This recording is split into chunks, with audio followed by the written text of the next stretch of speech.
Қашанғы біз бір-бірімізді братан деп айтамыз? Братан деген түрмен жаргон емес пе? Иә. Біле білсең.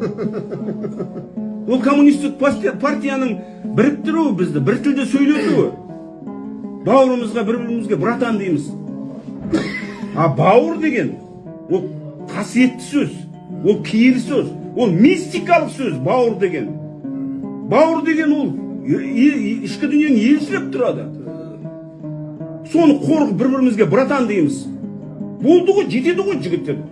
Сен жанбасаң лапылдап, мен жанбасам лапылдап, ол жанбаса лапылдап, аспан қайтып ашылады. Қазақты жамандама, қазақ бауыр. Халық қой қазақ деген азақ қана. Мәңгілік аясында жер үстінде. Қазақтың жанашыры қазақ қана дейді ғой. Қызымызды доча дейміз.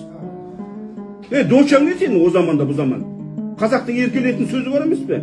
Сүйенішім десең қызыңа тіліңе шиқан шыға ма?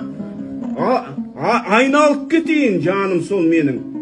Десең, қандай тамаша қыздың рухы көтеріледі. Айналайын, это чудесные слова. Жаль, что русские не поймут.